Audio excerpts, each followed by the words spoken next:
Hey guys! We're back reading To Save the World. If you weren't here last time, there is a playlist on my channel to watch the videos chapters 1 through 3, and I'll just read a quick summary of the last chapter right now. In a nutshell, E-class gets E-class gets transfer students. They just cause problems. Except Ritsu turned out all right. Lovero agrees to train Izuku even when he learns the boy is quirkless. Kuro Sensei is overprotective. Izuku's mom doesn't want him to be a hero. Izuku is scared of sports. Shinzo is an evil mastermind, but not like Principal Asano, and gets new toys. And Izuku still hasn't told E-class he's quirkless. Okay, so now we're on chapter 4 to revisit the past. When Hitoshi was 8, his parents were killed in a tragic accident. At least that's what he was told. They were heading home one late they were heading home late one night coming from a charity benefit his father had been invited to. He was a well-respected neurosurgeon, one of the best in Tokyo, and often attended many events to show his support for the community. His mother, a successful playwright, didn't want to go, as she always claimed the people at benefits were insufferable. Hitoshi hadn't wanted them to go either and had begged them desperately to stay at home. But in the end, they got in the car and he was left behind with his nanny. His father had hugged him before they left, and his mother had kissed his cheek and nose. They never made it home. Hitoshi, despite his nanny's orders, had stayed up late that night, hoping to see his parents one last time before he went to bed. It wasn't very hard for him, ever since he was little. Getting to him to sleep had always been a constant struggle, and nothing the doctors prescribed would help. When he was a toddler, they assumed he was just showing signs of his father's quirk, a neurological quirk that made his brain relentlessly hyperactive, so he never mentally felt tired. But then, when he later presented with brainwashing, he was diagnosed with chronic insomnia. So he had been wide awake when the flashing lights pulled up to his house at around 1 o'clock in the morning. He ran down the stairs and threw open the door just before the police officers could knock. They stared at him in shock, and he just gazed back. Hello, kiddo? Is there an adult here for us to talk to? The officer asked. Before he could answer, his nanny came running to the door, not so subtly trying to shove him out of the way. Hitoshi, what did I tell you about out of bed? You should have been asleep for hours by now, she scolded. Hitoshi didn't respond. His nanny always got really mad when he did. Are you this child's guardian, ma'am? The male officer asked. She nodded wildly. Yes, I'm his nanny. The officers nodded as they exchanged suspicious glances. Ma'am, we have some pressing information we need to share with you. Would it be all right if we came in? The nanny nodded, slowly backing up as she opened the door for them. Yes, of course. The officers gave their thanks as they stepped inside. Hitoshi backed up to the corner, eyeing them warily. As his nanny closed the door, he noticed that his hands were shaking. Is something is something wrong, officers? She asked. I'm afraid so. Would it be all right if you had the child leave the room first, however? I'm not sure this is appropriate for him to hear, the female officer said. Zanny nodded robotically and grabbed his arm, dragging him out of the room and whispering harshly in his ear to stay in his bedroom. The moment she was gone, Hitoshi pressed his ear against the door. There's been an accident, the male officer was saying. We got a call about an hour ago about a car found in the ditch. When we arrived at the scene, the driver and Mrs. Shinso were dead upon arrival. The driver and Mrs. Shinso were dead upon arrival. Mr. Shinso was unresponsive and is in severe critical condition. He's at the hospital being treated now, but the chances are grim. Oh my god, his nanny said, sounding horrified. What happened to them? It's unclear as of now, but the detective at the scene said there was obvious signs of foul play. It was likely an act, but there were, the detective at the scene said there were no obvious signs of foul play. It was likely an accident. We'll need you and the child to come in for questioning as soon as possible, though. Yes, of course. Let me just grab some things. He could hear his nanny approaching his room again, and Hitoshi moved back so he wouldn't be hit by the flinging door. It was obvious she knew he was eavesdropping, but unlike usual, she didn't get mad at him. Instead, she grabbed his arm and a pair of shoes and pulled him outside. The officers gave him a ride to the hospital, offering their condolences. Hitoshi never said a word. Though they never officially found evidence of specific cause, it was later classified as an accident, the detectives claiming that this was likely just another tragic case of drivers falling asleep behind the wheel. His father came out of surgery alive, but in a coma, and had to be put on life support. The doctor said his brain activity showed hope and that he might wake up one day. Hitoshi held on to that hope like a lifeline. Ever since the accident, he had stopped talking. The only sound he ever made were sobs when they handed him his mother's ashes. He didn't say goodbye to his nanny when she packed up and left him alone in the empty house. He didn't protest when the police picked him up and sent him off to social services. He didn't voice his outrage when the social worker told him that his few living relatives declined to take him in, claiming his quirk was much too dangerous. He didn't tell the movers to stop when they started packing up his house, separating personal items to go into storage while the rest would be auctioned off. And as he rode off to his new foster home with nothing but a box of belongings and a suitcase of clothes and a photo book with all the pictures from his childhood a police officer had been kind enough to make for him, Hitoshi didn't say a word. He let every word fester inside of him, each silent passing day. It wasn't really a surprise he snapped. His suppressed voice and default quirk told a particularly annoying brother to go eat rocks, and the boy obeyed. He was transferred to a new home the next day, beginning a never ending cycle. He no longer had a place to call home, a family to love. His father showed no signs of improvement, and every visit to his mother's family grave only made his heart that much heavier. And with every day that passes, he feels just a little bit more alone. Needless to say, when Taka. Oh. Oh my gosh, this guy. Needless to say, when Takaoka Akira showed up with a basket of sweets and started referring to himself as their dad, Hitoshi was a little bit more than weary. Apparently, the government felt it necessary to give Karsuma some time off as their PE teacher. Hey kiddos, don't you want a sweet too? I've got plenty, Takaoka said, annoyingly cheerful as he stood over Hitoshi. The brainwasher had purposely sat off to the side, away from the uncomfortable display that was playing on his phone. Um, from the uncomfortable display and was playing on his phone absent-mindedly. He eyed the man above him warily. I'm good, he answered dismissively, going back to his phone. Suddenly, a shadow fell over him, and Takaoka leaned over to put a hand on his shoulder, making the brainwasher tense instantly. Well, feel free to come grab some anytime, okay? Don't want you to go hungry, the man said with a sickening smile as his grip tightened uncomfortably. Hitoshi had been through enough foster homes and met enough men who liked to claim they were dad to know what malicious intent was like when disguised. And Takaoka reeked of it. The touch on his shoulder alone was enough to make the brainwasher have flashbacks of his third foster father, who would beat them all senseless whenever he didn't feel respected adequately. And just like that, Takaoka was gone, having returned to his spot among the main group and was chatting amicably with them all. Hitoshi remained frozen, his mind running uncontrollably. The sinking feeling in his stomach refused to go away. They were in PE class when Takaoka hit Midoriya. Everything in that moment seemed to freeze. He could clearly see the shocked and pained look on his friend's face, as well as the large man's cruel grin as he slapped Midoriya to the floor. The quirkless boy had tried to object and argue that Takaoka's training regimen was too biased and militaristic for middle schoolers, and the large man had made his opinion for such protests well known. Midoriya! Nagisa cried out as he rushed to the boy's side. Hitoshi could only see red after that as he stalked up to the man and standing in between him and his friends. Get back, he spat dangerously. Takaoka tilted his head slightly, a crazed look in his eye. Oh? You should know better than to give your daddy orders like that, little boy, he said, licking his lips. He suddenly extended his palm, and Hitoshi reached out to control his mind, not even caring that he was about to blatantly expose his quirk to the whole class.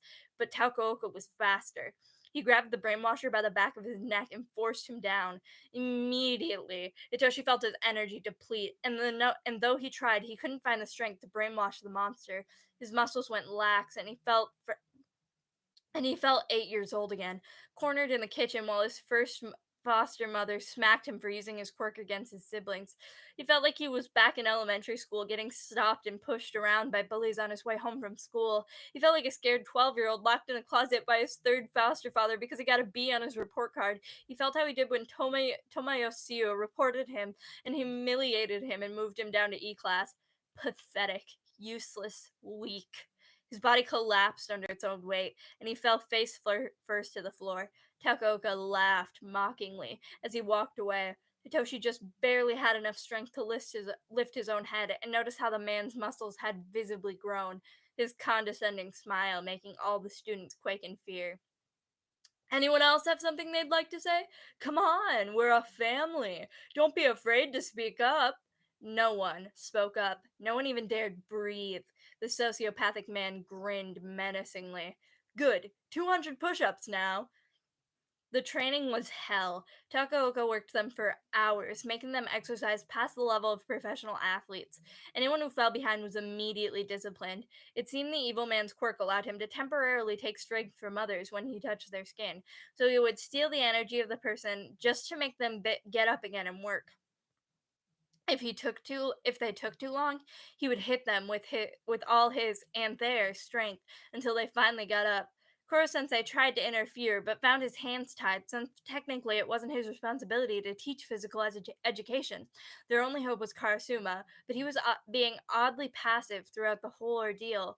Then finally, right before Takaoka was about to hit poor Kurahashi, their original PE teacher stepped in, grabbing the larger man's arm and pinning it behind his back. Hitoshi noticed that their teacher was wearing leather gloves to protect himself from Takaoka's quirk. That's enough. I won't let you hurt my students anymore, Karasuma said bitingly. The larger man grinned menacingly. What? Don't like it when you're not the one running the show, huh? He mocked before yanking his arm free. How about this? I'll let you pick two star students to fight me, with real weapons, of course. You don't kill men with flimsy toys, and we'll see whose training is superior. I'll even play nice and fight weaponless. The man pulled out two gleaming metal knives, and Hitoshi felt his eyes bulge out of his head. Takaoka was trying to force their teacher to put his student's health and possibly even life on the line for the slim hope that they'll defeat the monster. The situation was laughable. It was clear, judging by Karasuma's face, that their teacher was just as puzzled. He scanned over the group of students, assessing them each individually. It was a bummer Karma had wisely ditched, unsurprisingly disliking Takaoka from the start. He was easily one of the best. After that, it was probably Sogai and Marihara when it came to knife work, or maybe even Okino. Shinso and Midoriya. What? Hitoshi found himself struggling to remember how to breathe as Karasuma stood in front of them. Midoriya swayed slightly, looking pale and faint. Sir? The green-haired boy said meekly. What? You've got to be kidding, Karasuma-sensei, Okajima said, and his classmates echoed his shock, Hitoshi included. The teacher pressed his lips firm on his decision.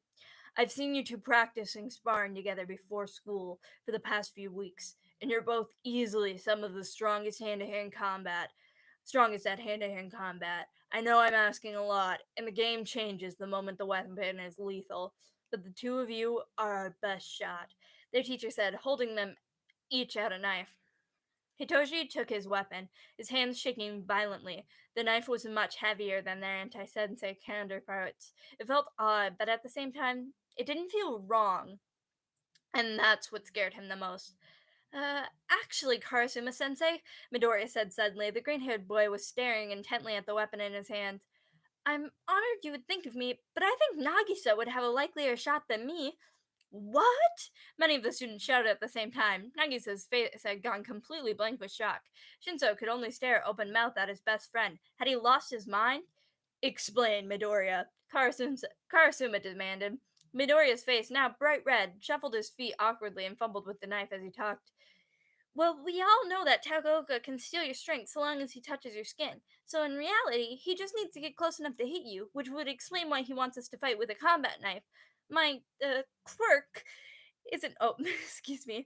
My quirk isn't suited to help me with that, but Nagisa's is. Combine that with Shinso's special weapon. Special weapon, someone echoed. And they're sure to succeed. They turned back. They turned back. They turned back to Nagisa, who was scratching the back of his head self-consciously. I'm not so sure. My misdirection quirk doesn't really work when the person knows I'm there. It mainly works so I go undetected. But it's more than that, Midoriya said, flailing his arms dangerously. I've been thinking about it for a while. You said your quirk makes you forgettable, and that's how you've been able to surprise and attack everyone. But there have been times when the person watching you approach is still surprised, and you still surprise them. I don't think your quirk is misdirection at all, Nagisa. I think it's some kind of emotional manipulation quirk. Everyone else looked at the green haired boy like he was crazy, but Hitoshi finally started to see where Midoriya was coming from. Like empathic self project like empathic self projection, he expounded. You can make people feel about you however you want. It was probably misdiagnosed as misdirection because your self esteem is so low, and you made everyone else want to overlook you. Hitoshi personally didn't see anything wrong with what he said, but the flabbergasted looks on his classmates said otherwise. You don't need to be so blunt, Shinso, Nagisa said, sweat dropping. I see what you're saying, Karasuma mumbled, interrupting the drama. The only way to take him down is by catching him off guard, and that's hard to do when you're sparring. If Nagisa can force him to lower his defenses and Shinso takes a shot to capture him, then maybe we have a shot.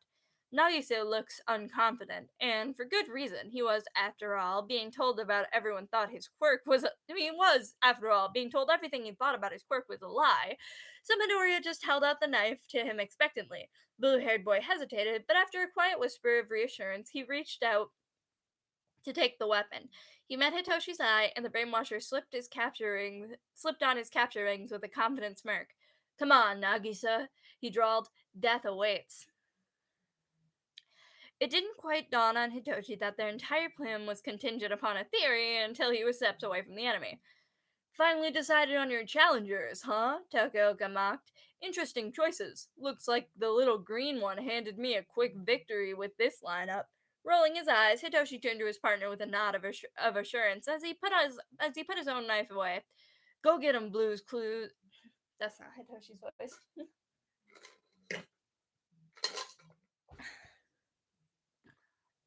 Go get him, Blues Clues. I'll be back here to tie the monster up.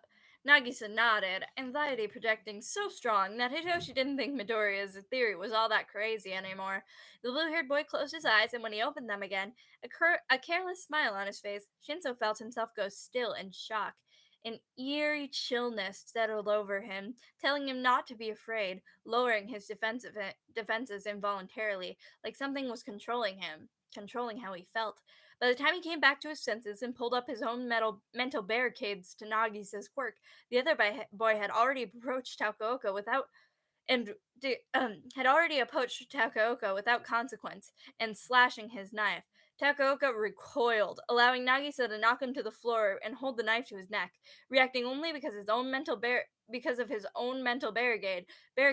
Itoshi flicked out his hands and sent the capture ropes after Takaoka, successfully wrapping around the man's arms. The man cried out at the new attack, but was too shocked to even struggle. In a matter of seconds, the monster was bound to the floor and blubbering as the two teens held him down, Nagisa's knife unrelenting.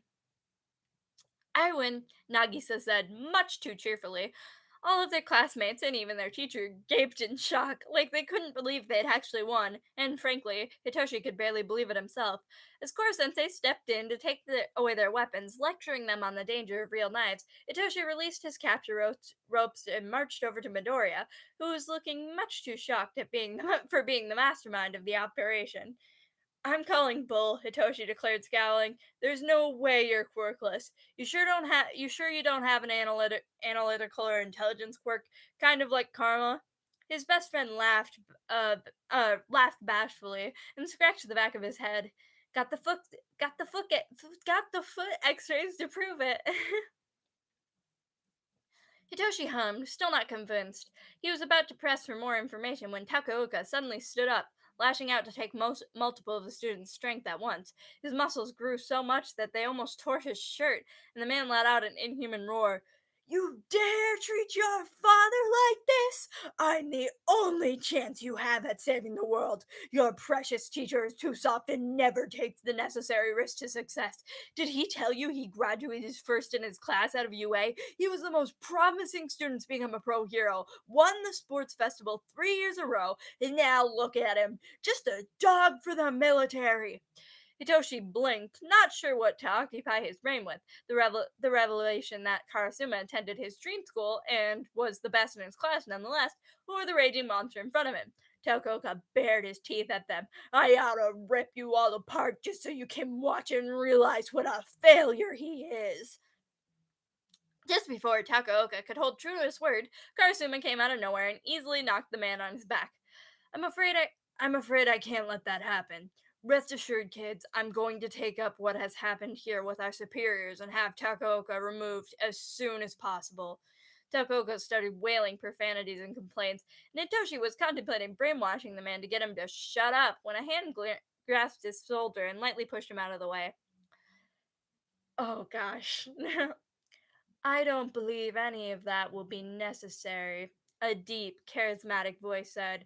Hitoshi felt his blood run cold instantly, and the spot on his shoulder, even after the person stopped touching him, burned hotter than any fire. He felt chills shoot down his spine, paralyzing his entire body. He didn't have to look to see who it was. Principal Asano. Though he was aggravatingly acquainted with his son, Hitoshi didn't meet Principal Asano until the baseball game. Midoriya had gone back to the dugout to grab one of his infamous journals when the man approached him from behind, catching him off guard. What an interesting display this all was, the man said, his voice chilling the brainwasher to the bone. The ants taking over the animal kingdom. Quite shocking, the disgusting display of it all. And your performance was particularly intriguing. I must say, how you managed to rile up my star pupil. Well, it almost eludes me. Hitoshi knew he shouldn't, but the brainwasher couldn't help but look up, meeting the man's purple eyes. They were glowing, practically confirming his and Midoriya's speculations about his quirk. He tried to immediately look away, but the principal reached out and grabbed his shoulder, distracting him from all thoughts of preservation, and he just froze. Ah, yes, I remember you now, the principal hummed. Shinso Hitoshi kicked down to E class for disciplinary issues with his quirk. Before you always managed to say directly in the middle of the pack, despite your fascinating quirk. Son of a wealthy man and an affluent woman, of course, none of that matters now, does it? Your family's wealth legally covers your tuition and your father's medical bills, but you can't access it personally until you're 18. So unfortunate. And now Hitoshi understands how he manipulates people so easily. He gets inside their heads literally to the point where you can feel him shifting inside for the information he wants. It's terrifying and degrading. All the walls he spent years building, the secrets he worked to keep, just taken down in seconds. And then he remembers Midoriya speculating why Bitch Sensei's quirk doesn't have an effect on him, and how it might be caused by the fact that Hitoshi's mental capacity was stronger because of his superior quirk, and with newfound determination, he reached into his mind and sealed everything off, staring down Principal Asano the entire time. The principal even looked surprised for a second, the glow in his eyes dimming as he regained himself just as quickly, however, and his eyes started glowing brighter than before. Don't think you can play games with me, boy, he said dangerously. Hitoshi could feel the man attacking the reinforcements in his brain, and though he tried with all his might, they were disintegrating by the second. Out of pure desperation, he tore his eyes away painfully, grunting as he felt the principal forcibly yanked out of his mind. His mind exploded with pain, a sudden migraine coming on because of the mental battle. Hitoshi was gritting his teeth in agony when he noticed the principal lowering himself so his eyes would be level with the brainwashers. The purple-haired boy instinctively shut his eyes, but that didn't stop the principal from whispering in his ears. It doesn't matter how strong you may be, little Shinso, the principal drawled. In the end, I am the master here, and you are nothing but a dog on a leash. I am the one who controls you. And with that, the man stood up straight again, meticulously fixing his suit, before he walked away and paused, looking down at the brainwasher patronizingly. Oh, and if you don't believe me, don't forget I know that a thin thread keeps your father alive. It would be a shame if something were to happen to him after all these years of praying he'll recover. The principal then left, leaving the purple haired boy frozen to his spot. And oh, okay, pause for a second. I know I probably shouldn't do this for people who are listening just for the fanfiction, but I need to comment. There's a part later in the book, because like in the actual anime of Assassination Classroom and in this fan fiction, there's a little bit of like a redemption arc for Principal Asano, and it's because of this scene that I just kind of like I just call bullshit and like don't forgive him, even though the characters all forgive him, and it's just like, oh, it's understandable, and it's like, no, that's child abuse. Okay, maybe not physical child abuse, but it's still child abuse, and child abuse is not okay. Especially not when you're a principal in a position of power. It's like, no, no, no, not good. Stop it. It's not allowed. No, no, no. Principal Asano fired Takaoka and nearly made the man run away screaming and crying, and the manipulative principal left in his typical fashion. Hitoshi contemplated doing the same. Despite it all, Karasuma was reinstated as their physical education teacher, as he should be, and the class returned to the normal level of chaos, which is typically considered near anarchy. But for them, it was just another day in E-class as an E-class assassin.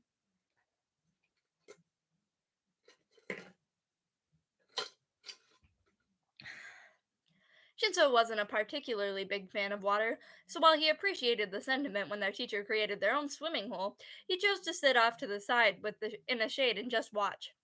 Everyone got settled in the water pretty quickly. Goro Sensei pushed himself on a chair and was blowing his lifeguard whistle obnoxiously for every little thing. When an unidentifiable blur shot out of the water, aimed right for him, the octopus squealed pathetically and just barely managed to dodge out of the way. His screeching only increased, however, when the blur crashed back into the water, splashing him thoroughly. All movement ceased for a moment before Kataoka, who's not Takaoka, their names are similar, not the same. Before Kataoka surfaced from the water, flicking her tail. Whoa, Kataoka! You're a mermaid? Yada frowned, staring at the blue-green tail that practically blended in with the water. The scales cut off at her waist and picked up again mid-torso, covering her chest and shoulders and upper back. Hitoshi blinked multiple times. Well, this was unexpected. It's my quirk, clearly, the female class representative explained. It's actually a transformation quirk, but it's only activated when I'm submerged in water. It lets me breathe underwater and swim at lightning speeds. I was hoping I'd be fast enough to catch Koro sensei. Most of the classmates gathering around Kataoka to admire her quirk. Okajima looked strangely constipated. Where'd your clothes go? The pervert asked, earning him a well deserved smack by Kataoka's tail. A brilliant assassin attempt nonetheless, Koro sensei said, breaking the drama. Though if you don't mind, I would appreciate it if you involved a little less splashing next time. The students turned their heads ever so slowly, eyeing the octopus like he had started growing tentacles out of his head. You can't get wet? Hitoshi wasn't exactly fond of Terasaka and his little gang. In fact, if they weren't united under the bond of the fellowship through assassination, he knew for a fact that he would downright despise the Lion Boy. He represented everything the brainwasher held a grudge against.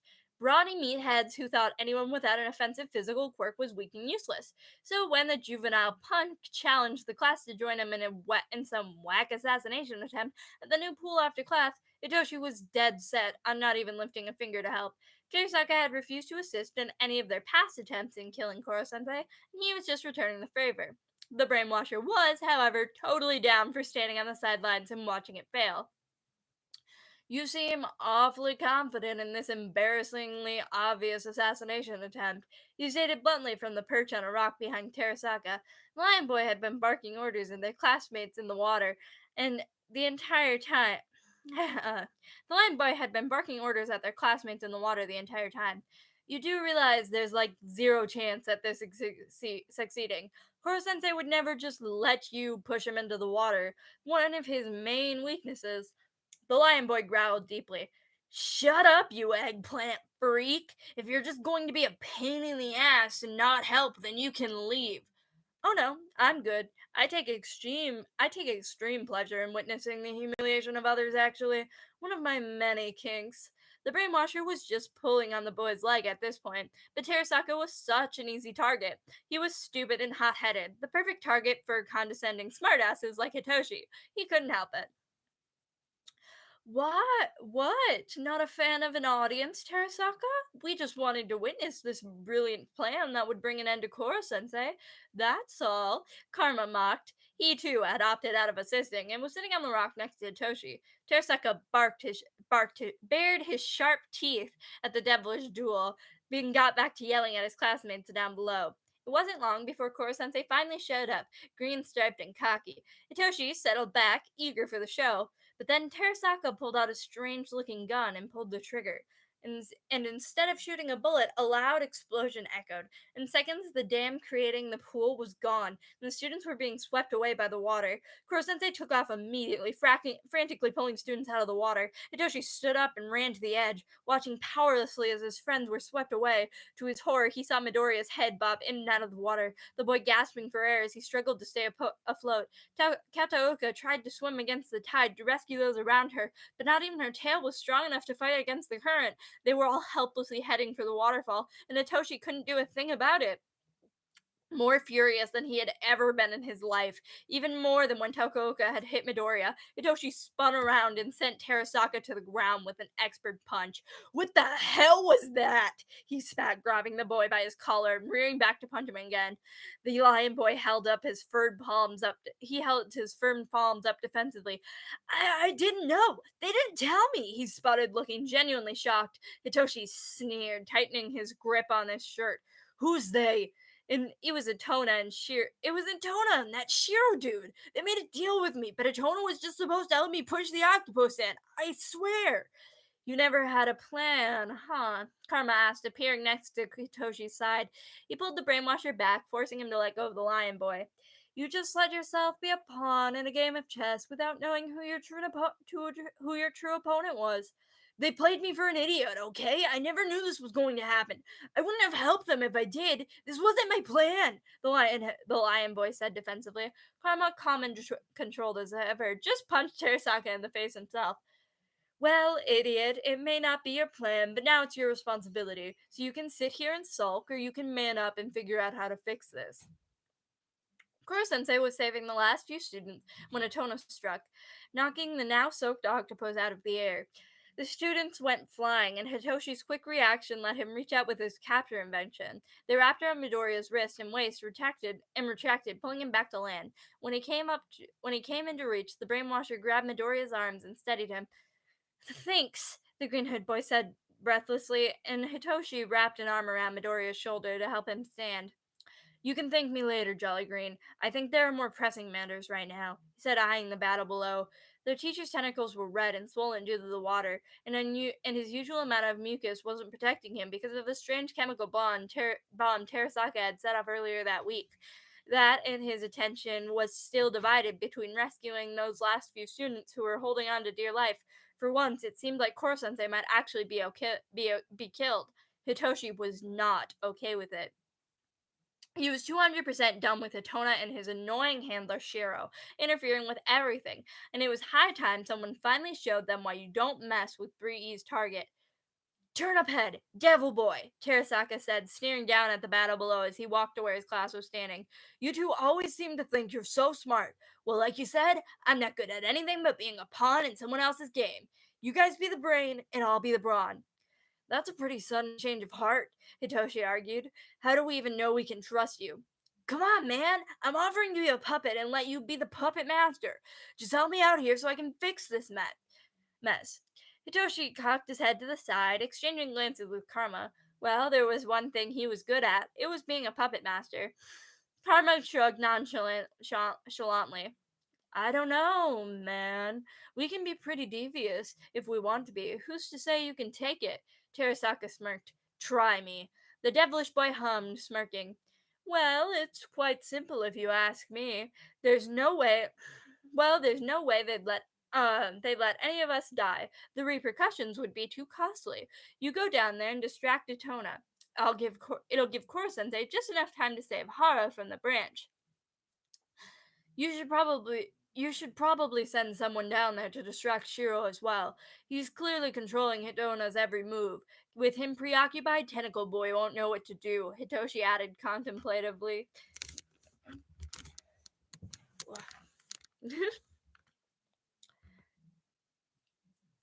Hitoshi added contemplatively. So what, you're planning on sending a couple of us down there to get smacked around until Koro-sensei saves Hara? Nagamura asked. Of course not, Karma said teasingly. Terasaka's a big boy. I'm sure he can take a hit. And assuming he didn't take a shower last night, no offense of course, there's still some of that weird chemical in his mane and fur. Itona so much as touches it, and he'll be losing his protective mucus like sweat. Yeah, okay, but who's going to get past Itona and go after Shiro? Nagisa questioned. Hitoshi smiled and threw an arm around Midoriya. Glad you asked. Jolly Green will, he said, giving the quirkless boy a shake. Midoriya's mouth fell open as he turned deathly pale. Me? He squeaked. But, the brainwasher sighed. But nothing. You've trained against my capture weapon. Dodging Itona's tentacles will be a piece of cake. Midoriya looked contemplative, the color returning to his skin. You really think so? He asked timidly. Goodness, the boy needed serious confidence therapy. Goodness, the kid's hands hit Toshi his ass every morning. Not that the washer would ever admit that out loud. And he's still self conscious about his abilities. Yes. Now can we stop debating and start moving? Hara can only hold on for so much longer. His and Karma's plan, unsurprisingly, worked perfectly. Terasaka jumped down in front of Itona, roaring and demanding a fight. When the tentacle boy was preoccupied with the lion, Midoriya dodged the remaining tentacles and started dueling Shiro. Before Itona could move to protect his handler, however, Koro-sensei had recovered Hara and the E-class students and started jumping in the water to splash his tentacles. Like Karma predicted, the chemicals left over on Terasaka's fur affected the boy just like it did their teacher, and Itono's tentacles started swelling up as well. Midoriya successfully managed to knock Shiro back using a tree branch as a weapon. Despite appearing weaponless, the white cloaked man could surprisingly hold his own in a fight. He dodged and encountered all of the green-haired boy's all of the green-haired boy's attacks until Midoriya managed to catch him off guard with a kick at his chest. Shiro stumbled backward, his beady purple eyes cold and calculating. You're surprisingly skilled, child, and your purple friend was quite perceptive, having someone distract me and leave Atona on his own, explaining the fact that the boy is dependent on my commands and instructions. You have promised, mused to himself.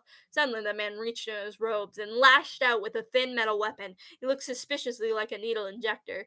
It nicked the green boy's arms, drawing just barely a drop of blood. Midoriya jumped back instinctively, and Natoshia ran to protect his friend from any more oncoming attacks.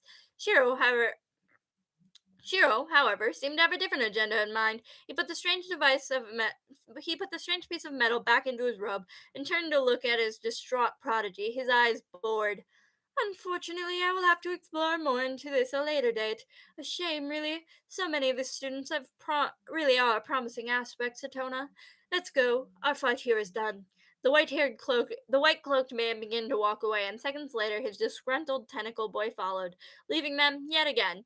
Though, as Hitoshi inspected the small cut on Midoriya's arm, he couldn't ignore the sickening feeling that they hadn't seen the last of those two.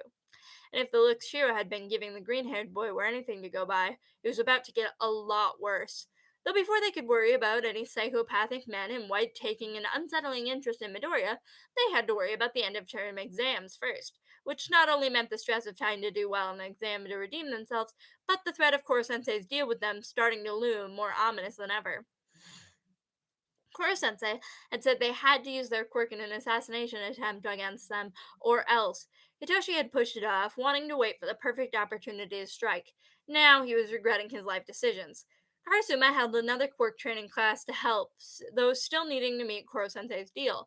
There were about 10 of them, and it seemed like everyone was about to lose their minds. They gathered in a big circle with the intent to give those in need of advice for assassination, but it turned into a sulking party for those left. Most of them were even laying face first in the ground, accepting their defeat and early death. And Koro-sensei said extreme consequences. He wasn't being serious, was he? Fua said miserably. The other 10 in the same boat as her groaned helplessly. Midoriya looked like he was on the verge of a mental breakdown, and Hitoshi leaned against him, hoping to calm him down. Oh, come on, you guys, Isogai said, speaking up encouragingly. It can't be that bad. I'm sure with the right planning, you guys can come up with a brilliant assassination plot. Oh, yeah, Nakamura muttered sarcastically. How do you propose you kill someone with omnilingualism then? Shock them to death with my amazing language skills? Or ink animation. Make the guys in the porn magazines start moving and kill him with ecstasy? Sugaya added miserably. Hisogai, along with many of their other student classmates, visibly flinched. Well, what about the rest of you? Their male representative asked, determined as ever. He scanned the remaining classmates intimidatingly, silently commanding them to speak up. Yada shrugged. My quirk is actually pretty similar to Bitch Sensei's. It's called persuasion, and it lets me encourage people to do what I want. It's not as strong as hers, though, and it really works. The person has to be totally distracted for it to do so. Hara, who was sitting next in line, sighed dejectedly. My quirk is really embarrassing, honestly, she said, blushing lightly. It's called goat bite. Actually, it's her. Hara, who was sitting next in line, sighed dejectedly. My quirk is really embarrassing, honestly, she said, blushing lightly. It's called goat bite. I can basically eat and chew anything. It won't cause my mouth or digestive system any harm. Explains a lot, Terasaka mumbled. Unfortunately for the jerk, Hara had heard him and stared down at him evilly, like she was thinking of demonstrating her quirk by chewing the lion boy's head off. Let's move on, please, the Sogai said desperately. Takebayashi was next. His quirk was called Statistic and let him analyze situations at top speeds and spew out statistics on a little slip of paper out of his belly button like a receipt. It was the freakiest yet strangely coolest thing Hitoshi had ever seen. Fluo was after that. Her quirk, History Trace, was actually pretty cool in theory. It let her know a 24-hour history of any item she touched, which explained her obsession with detective work. Unfortunately, there wasn't an obvious use for it when it came to killing Koro Sensei. The silent sharpshooters, Chiba and Hayami, were next. They exchanged an unreadable look, mainly because they couldn't actually see Chiba's eyes. Before the boy shrugged, we honestly have been using our quirks to kill Koro Sensei since the beginning, he admitted. The class gawked at him. What? Many of them shouted, hilariously scandalized. Chiba just shrugged again. My quirk doesn't shut off. It's called eye for detail. My eyes automatically point out the smallest details and variables, kind of like those cheesy crime shows. It's why I'm good at shooting. Midoriya was writing frantically in his quirk journals, his previous distress at least temporarily forgotten. Ayami nodded, crossing her arms. My quirk is equilibrium control. I can control my balance levels in myself and those I touch. I use it to give me a steady hand when I shoot. The pigtailed girl explained briskly. There was a moment of silence that passed over the rest of them. Well, I guess that's two less to worry about. No offense, guys. Those in question just about groaned again. What about you two? Nagisa asked, looking at Hitoshi and Midoriya. It's kind of weird considering how much you two helped with everything, and yet you haven't revealed your quirks yet. Kataoka nodded. Don't you guys want to be heroes? Doesn't that... I don't mean to stereotype, but typically people like that are eager to show off their quirks. Midoriya clammed up immediately, visibly drawing into himself. Hitoshi felt torn. As much as he wanted his friend to open up to their classmates and realize they were friends to open as much as he wanted his friend to open up to their classmates and realized there was no way they would reject him for being quirkless, he knew Midoriya's mental scars extended far enough that revealing his secret was near impossible for him. Midoriya had confided in him one morning after sparring that he wanted to tell everyone, but anytime he thought about it, he couldn't help but remember his old school where he was ostracized and bullied every day for being quirkless. So, like an idiot, Hitoshi just let his mouth run. I don't know what Jolly Green here has planned, but my quirk is kind of best kept secret. But pay attention during lunch today, and I'll show you exactly what I can do when I kill Koro Sensei. Like he said, an idiot.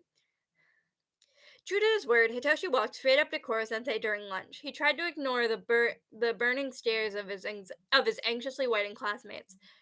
Koro Sensei? He asked smoothly, proud of how well he was keeping cool despite his nerves eating up his stomach. I have a question for you on the algebra formula you taught us. Can you clarify it for me? The teacher looked up from his terribly hidden porn magazine, grinning as always. Of course, Shin. The minute they appeared, Hitoshi The minute they appeared, Hitoshi grabbed control of Koro-sensei's mental strings.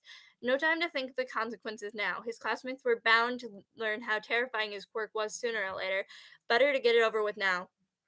Take this gun and shoot yourself in the head. And to his shock and horror, as well as that of his peers, his teacher did. The octopus dropped limp like a rag doll, landing face, or what was left of his face, first on his desk. His tentacles were sprawled out, not constantly twitching like usual. His body looked like it was actually starting to deflate. Hitoshi felt an itch at the back of his throat and realized that it was the urge to scream. This wasn't supposed to actually work. He had pondered the possibility of doing this ever since he had given the task to kill Koro Sensei. At the time, he didn't fully understand its quirk and its full potential, so he mainly brushed it off as impossible. But as he explored more of his limitations with Midoriya, it began to settle on him that commanding someone to kill themselves might actually be possible. The shock that would normally knock them out of control would come after they died, after all, and that terrified him, because it was just one more reason for him to be seen as a villain. There was no doubt his classmates saw him like that now. He'd just killed their teacher, the man they've been targeting for half a year, by just telling him to die. He really was a monster. But then Koro-sensei shot back to life, inhaling deeply and snapping upright a zombie. Hitoshi did the scream this time. Thankfully, he was not alone. Midoriya even passed out and crashed to the floor. Impressive job, Shinso. I've never felt a brainwashing quirk that strong before. Truly incredible, their teacher complimented, seemingly unfazed by the fact that he rose from the dead. Unfortunately for you, I'm sure you've all gathered this year, I can't be killed like normal people. For me, that was like hitting the reset button. Now I feel more invigorated than ever. Hitoshi felt his knees almost give out. Nagisa, who had been standing next to him, sweat dropped harshly. Only you would gain energy. Only you would gain energy from dying. Was that really your quirk, Shinso? Kanzaki asked, shuffling nervously. Hitoshi tensed and willed himself not to turn around, keeping his head bowed low. He knew that if he knew that he'd just see how terrified they were of him now, and that they'd know him for the monster he truly was. That's so amazing, dude, Meihara said, clapping him on his back encouragingly. Hitoshi froze. He cautiously looked up and turned around. Sorry, I gotta straighten my legs again. You sit here in the same position forever reading to you guys. That's uh, that's so amazing, dude, Meihara said, clapping him on the back encouragingly. Hitoshi froze. What? He cautiously looked up and turned around. To his shock, instead of finding trepidation and fear, his classmates were smiling and cheering him on. They weren't flinching when he looked at him or swearing to never speak to him again. They were openly admiring him and asking him multiple questions on how his quirk worked. Why'd you keep it hidden for so long, man? Your twerk is totally sick, Mimura explained. The record boy was also playing the assassination attempt in his eye projector so everyone could see. Look how fast it worked! It's insane! Yada nodded, sighing wistfully. That's so powerful, too. You can actually control their mind in every move. I wish my quirk was that strong. Why did it take you so long to use it, Shinso? Nagisa blinked. Nagisa asked, looking concerned. Hitoshi blinked, fiddling with his fingers. I guess, well, save for my parents, everyone else has always been afraid of my quirk. I don't have a very good record in terms of classmate reactions. He felt someone grab his hand. Midoriya had risen from his state of shock and was gripping his fingers comfortingly. The caring smiles coming from his classmates made his knees want to give out again, but for a very different reason. Koro-sensei reached out and placed a tentacle on his shoulder, looking, was that pride? There was one thing I hope everyone here will learn in my class is that your quirk doesn't define who you are. It's what you do with it that does. Never forget that, the octopus said, turning his attention to the entire class.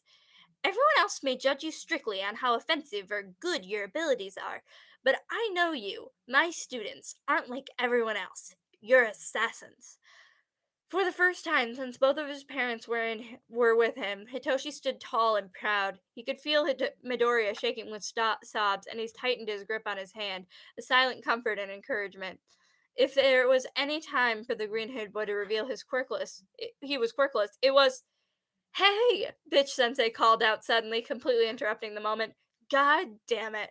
The blonde teacher pushed through the students, a deep scowl on her face. She got extremely close to Hitoshi's face, her boobs too close for comfort.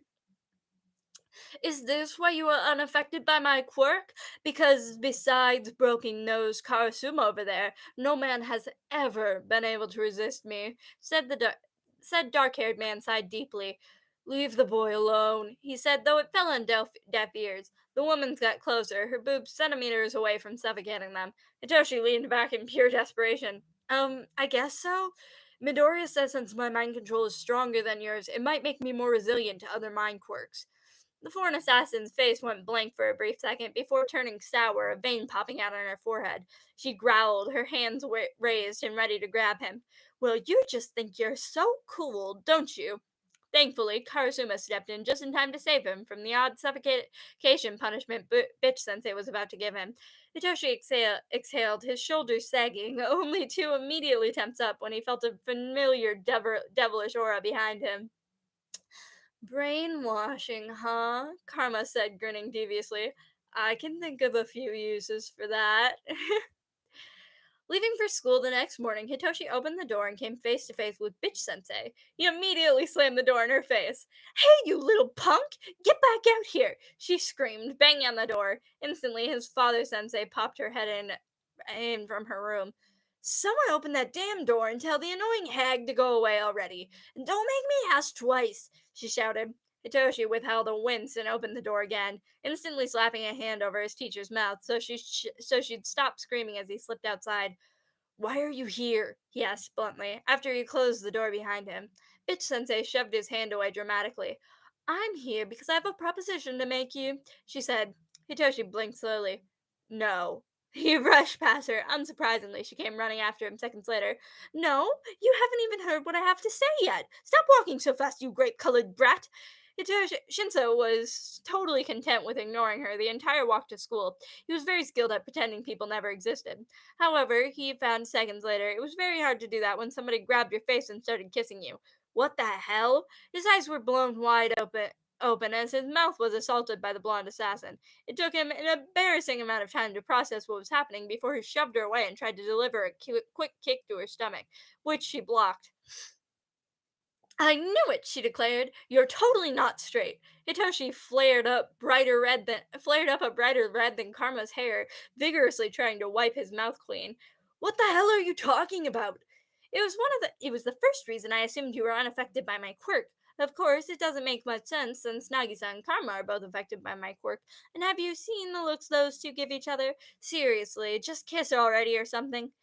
Why are you talking about this? Can you please leave already? His teacher seemed to pretend that she didn't hear him. I was also getting a bit of a vibe from Izuku, too. Wow, are you all okay? Is it the rainbow hair colors? Can you shut up already? He said, using his quirk for a split second to cut off her train of thought and give her a warning. He released her quickly as she turned to him, rolling her eyes. No need to get so offended. Sexual orientation doesn't matter much in the realm of assassination. All that matters is that you use your best assets to kill your target, she said. Which is what I'm here to talk to you about. It's not every day you come across another mind controller. I want to train you. Shinso tipped over his own feet. What? No, no way. No, I'm offering to make you a better assassin, brat. Don't you want to kill your teacher and save the world? I don't see how your type of assassination will help me kill Koro Sensei. Sure, we're both brainwashers, I guess, but yours is seduction based. Go ask Yada or something. Hers is kind of similar. Yada's is too Yada's quirk is too weak compared to ours, and you know that. Hers is a butter knife, while ours are more like scalpels, Bitch Sensei argued. Besides, your quirk is every bit more seduction based, if not more. How do you expect to lure your target into speaking with you, especially if they know the circumstances surrounding your quirk? You need to use your charisma and charm to make it impossible for them to not respond to you. I can teach you that. There's a scene in the sequel where Bitch Sensei's methods work, and I adore it. It's great. It's one of the just there's good things later on in the fix that like reference back to like the further like beginning of the fix, and it's just like it's good to read the beginnings, and it's fine. You you get it later. I can teach you that. Hitoshi paused for a second. His quirk, while incredibly powerful, was easily compromised. He was great at getting those ignorant of it to talk, but everyone else with a sense of self-preservation was close-lipped. Maybe Bitch Sensei had a point. "One," he finally said, "you get one lesson. If I don't like it, or you spend the entire time trying to molest me, I will not accept it the next time." The blonde assassin grinned. "Sounds like a deal." To encourage them to excel in their exams, Koro-sensei offered them a deal. For every test E-class had someone get a top score in, that person would get to shoot off one of his tentacles. That meant they had the opportunity to take out 6 tentacles: mathematics, English, social studies, Japanese, science, and a brand new test, quirks. Needless to say, there was a mixed feeling of excitement and stress going around the classroom, with an added pressure of those known to excel in certain topics. It was up in the air whether Nakamura or Nagisa would be able to claim the English spot. There were high hopes for Isogai, Okuda, or Kanzaki in social studies, science and Japanese, respectively. Karma and Midoriya were their unknown weapons, who had the potential to sweep multiple subjects if they wanted to, that being the concern regarding Karma, who was too lazy and stubborn to study. The one who still had everyone on edge was their mysterious quirk exam. It was new to the curriculum, with the Board of Education claiming that, as a prestigious school known for sending students to schools like UA, it was their responsibility that students were tested in all necessary subjects. For E-class, however, it felt like another tactic to bring them down. "They know the majority of us were sent here because our quirks failed to pass their evaluations," Sugaya noted miserably. "This is just condemning us to the bottom spots again." "What does the quirk exam even mean?" Okino wondered. "The entrance evaluations involve the teacher's personal assessment of our quirks, and it's always super biased. Is it going to be something like that?" "I got a call from Shindo earlier giving us a heads up," Sugino piped up. "Rumor on the main campus says that it's going to be an evaluation similar to the entrance exam, except it's going to be Principal Asano and 2 pro heroes doing the evaluation. There's supposedly 3 parts, one for each judge, but no one is sure what the parts are yet." "3 parts?" Midoriya squeaked, looking sick to his stomach. Hitoshi understood his pain. The boy was still traumatized from his entrance exam evaluation. Having to go through 3 more was a death sentence. "Never fear, students," Kuro-sensei said, appearing out of nowhere. "I've added specialized videos of every pro hero's quirk in action. I've got a summary of quirk theory to prepare you for any outcome of this quirk exam." Sorry, gotta move again. This chapter is a little longer than normal. "Never fear, students," Koro-sensei said, appearing out of nowhere. "I have specialized videos of every pro hero's quirk in action, as well as a summary of quirk theory to prepare you to prepare you for any outcome of this quirk exam. My speed doubles will ensure you are all well prepared for any obstacle in any subject for this test. Of course, if it's still up to your individual work ethic if you are going to come out victorious. By the time exams are done, that Machiavellian principal won't even know what hit him." To make the pressure even worse, E-class nonsensically E-class nonsensically got roped into a bet against A-class. Whichever class got the most people to rank first in the 6 subjects got to make one demand for the other. And it was kind of hard to remain optimistic about the deal like this when they had to go against the 5 virtuosos. I'm kind of worried about the English test, to be completely honest. Koro-sensei recommended a lot of great reading to prepare, but there were just so many. I guess I shouldn't be too concerned. Both Nakamura and Nagisa have a shoo-in for the top spot, assuming they can take down Seo. Did you know that he lived in America for a little bit? He's probably really fluent. But then there's Nakamura's quirk, though I'm not quite sure how it worked yet. Midoriya rambled as he and Hitoshi exited the library after a study session. The brainwasher nodded absent-mindedly, his attention more drawn to the 4 people waiting at the bottom of the staircase. "You seem fairly confident in your classmates' abilities, Quirkless," Seo commented as they tried to pass. "Just to clarify, I am very fluent. Your E-class failures won't even stand a chance. Hope you're ready because you'll be licking our shoes once we win the bet." Though Hitoshi was content with ignoring them, Midoriya came to an abrupt stop, scowling. "We're entitled to good grades so long as we work hard, just like you guys. Your little deal doesn't scare us. Just all the more reason to kick your butts at finals." Araki laughed mockingly, pushing his glasses up his nose. "How cute. You think you can actually best us," he crowed, using his height to stare the quirkless boy down. Face it, Quirkless, you might have some auspicious prospects amongst your cloud, but when it comes to it, you're still just E-Class. Hardly a threat to people like us. We're going to win that bet with our eyes closed.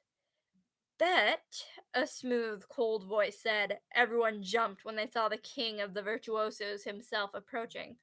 I don't recall ever making a bet. Asano!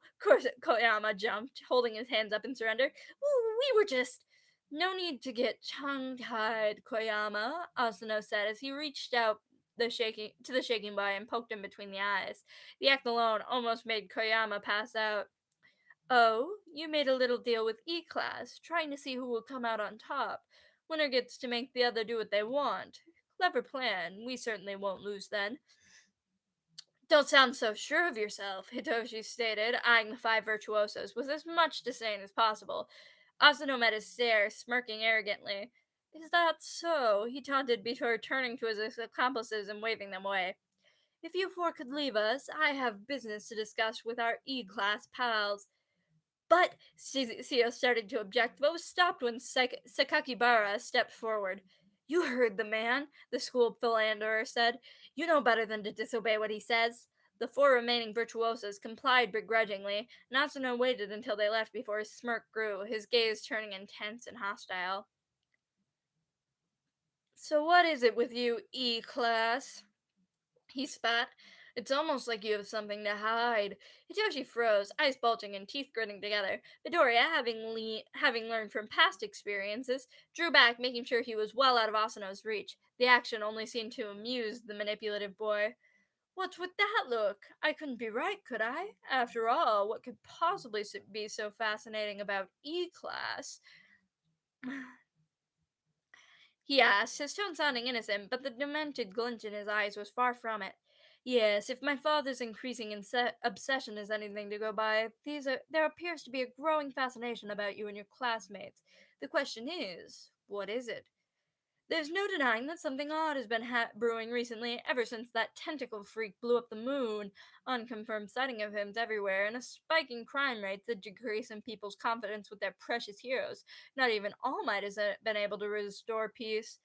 And for some unfathomable reason, I can't help but feel like E-Class is at the heart of it all. Asano's arm shot out, his hands making a sweep for Hitoshi's neck. The brainwasher dodged expertly and countered the attack by stopping the ginger's arm with his own. He was immensely grateful. His signature mismatched E-Class uniform had long sleeves, keeping Asano from getting what he wanted. The manipulative boy gritted his teeth and made a swipe with his foot, which was dodged again. Hitoshi had to give it to him. Asano's fighting skills weren't half bad, for someone who wasn't a trained assassin, that is. Using the boy's unbalanced momentum against him, Hitoshi knocked him to the side with his elbow. Asano stumbled back, nearly falling on the floor. The murderous look on his face made it clear he was less than pleased, but Hitoshi couldn't care less. Scratching the back of his neck habitually, the brainwasher stared the A-class genius down with his signature smirk. That is quite strange, Asano. Maybe you should ask your father about it, huh? He chuckled sharply. Oh, wait, that's right. It's not exactly a secret that your father isn't the most tactile with you. What, does Father Dearest not let you touch him because he wants to keep his secrets hidden? Doesn't offer you his time or affection? Such a shame. It was a low blow, and it made him a downright hypocrite. It's not exactly like he had parents anxiously awaiting to on him with love. But Hitoshi couldn't bring himself to care, and while he was probably making things worse for E-Class if they did lose the bet, it didn't really matter in the long run, because there was no way they were going to lose. Finally done. Holy crap. That was the longest chapter yet that we've read, and that might be because I've taken some breaks here and there, but my legs are sore from sitting in the same position. My voice is all scratchy. I'm sure you can hear it. My water's gone. So, I'll see you guys in the next video with the next chapter. I hope you have an amazing night. Bye. Oop. Bye.